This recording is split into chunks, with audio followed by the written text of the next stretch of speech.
Hello guys, welcome to Rajasthan GK and news. Finally कल यानी कि सोमवार को आचार संहिता लागू हो चुकी है और आचार संहिता लागू होने के साथ ही राजस्थान में 23 नवंबर को आपके चुनाव है, इसकी घोषणा भी की जा चुकी है। इसी के साथ दिसंबर के महीने में 3 तारीख को मतगणना के साथ ही आप लोगों को रिजल्ट भी देखने को मिल जाएगा। चुनाव को लेकर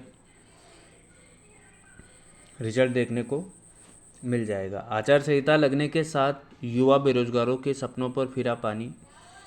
अनशन खत्म कर अब चुनाव में जवाब देने की तैयारी। तो ये अपडेट है आप अभ्यर्थियों के लिए, देख सकते हैं आप यहाँ से।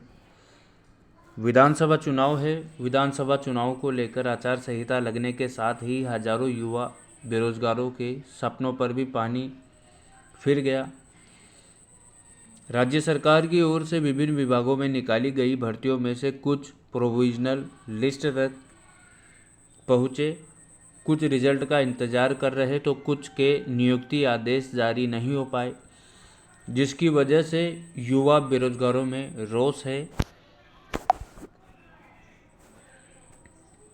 मजबूरन हमको ये सब समापन करना पड़ा, लेकिन गवर्नमेंट की तरफ से कोई सकारात्मक जवाब नहीं आया। गवर्नमेंट पर कोई प्रतिक्रिया नहीं हुई। लगातार हमारा संदेश वहाँ तक जाता रहा। सीएम साहब ने डेलीगेशन को बुलाया था शाम को, आज मीटिंग के लिए बोला था, लेकिन कोई मीटिंग नहीं हुई और ना कोई जवाब दिया गया। हम जिस स्थिति में बैठे थे उस स्थिति में परेशान होकर हमको खड़ा होना पड़ा।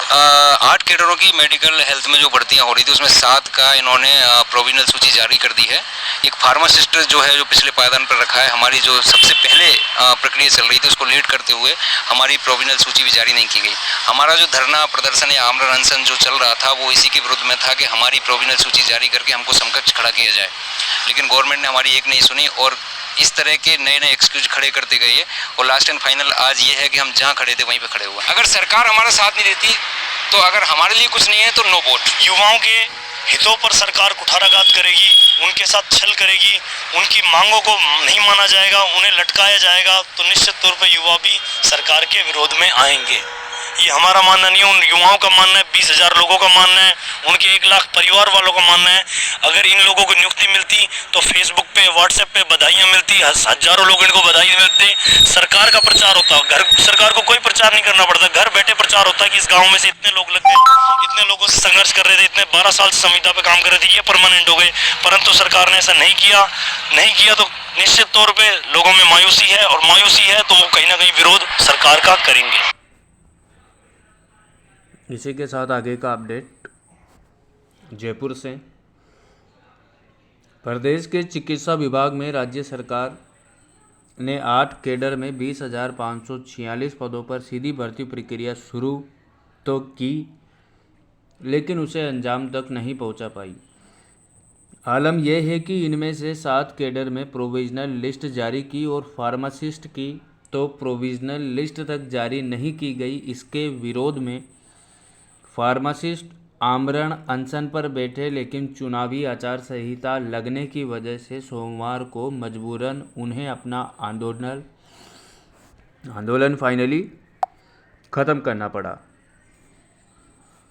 इसी के साथ संविदा फार्मासिस्ट संघ के प्रदेश अध्यक्ष पुष्पेंद्र सिंह ने बताया कि सरकार की तरफ से कोई सकारात्मक जवाब नहीं आया। अनशन किया, लेकिन आचार संहिता लगने की वजह से यथास्थिति अनशन खत्म किया। चिकित्सा एवं स्वास्थ्य महकमे में 8 कैडर में 20,000 से ज़्यादा भर्तियां की जानी थी। इनमें से 7 कैडर में प्रोविजनल लिस्ट जारी कर दी गई, लेकिन फार्मासिस्ट को पिछले पायदान पर रखते हुए भर्ती प्रक्रिया में देरी की गई, जिसकी वजह से प्रोविजनल सूची तक जारी नहीं हुई और आज जहां से शुरुआत की थी वहीं पर खड़े हैं। तो ये है बेरोजगारों का कहना है।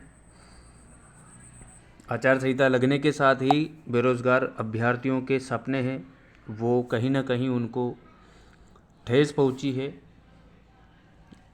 अन्य भर्तियों को लेकर भी बेरोजगार अभ्यर्थियों में रोष देखने को मिल रहा है। उन्होंने कहा कि सरकार की मंशा ही नहीं थी, इसी वजह से भर्तियों को अटकाए रखा। आलम यह है कि जिन कैडर पर प्रोविजनल सूची जारी हो चुकी है, नियुक्ति तो उनको भी नहीं मिल पाएगी। ऐसे में सरकार ने जो 20,000 बेरोजगारों को रोड पर छोड़ दिया है, वो सरकार को विधानसभा चुनाव में तस्वीर दिखाएंगे। सरकार ने जब युवाओं के लिए कुछ नहीं किया तो अब युवाओं की तरफ से भी नो वोट। वही युवा बेरोजगार धीरज यादव ने कहा कि बेरोजगार ने यदि युवाओं के हितों पर सरकार पर कुठाराघात करेगी, उनके साथ छल करेगी, उनकी मांगों को नहीं माना जाएगा, उन्हें बीच मझधार में लटकाया जाएगा, तो निश्चित रूप से युवा भी सरकार के विरोध में आएंगे। यदि इन लोगों को नियुक्ति मिलती तो सोशल मीडिया पर सरकार को बधाइयाँ मिलती, सरकार का प्रचार होता, लेकिन अब निश्चित रूप से लोगों में मायूसी है, तो सरकार का विरोध भी देखने को नॉर्मल सी बात है यहाँ पर मिलने वाला है। बेरोजगार एकीकृत महासंघ के जो अध्यक्ष उपेंद्र यादव, उनके नेतृत्व में भी युवा कर्मचारी चयन बोर्ड पहुंचे, जहां उन्होंने तृतीय श्रेणी शिक्षक भर्ती परीक्षा लेवल 1 लेवल 2 के रिक्त पदों पर वेटिंग लिस्ट जारी करवाने, पशुधन सहायक भर्ती का सुप्रीम कोर्ट के आदेश के अनुसार परिणाम जारी करवाने, वन रक्षक भर्ती परीक्षा का फाइनल रिजल्ट जारी करवाने, वनपाल फायरमैन का प्रोविजनल परिणाम जारी करवाने जैसी मांगे कर्मचारी चयन बोर्ड के अध्यक्ष के समक्ष रखी। हालांकि इन अभ्यर्थियों का रिजल्ट जारी होने के बाद भी नियुक्ति आचार संहिता के खत्म होने के बाद ही होगी।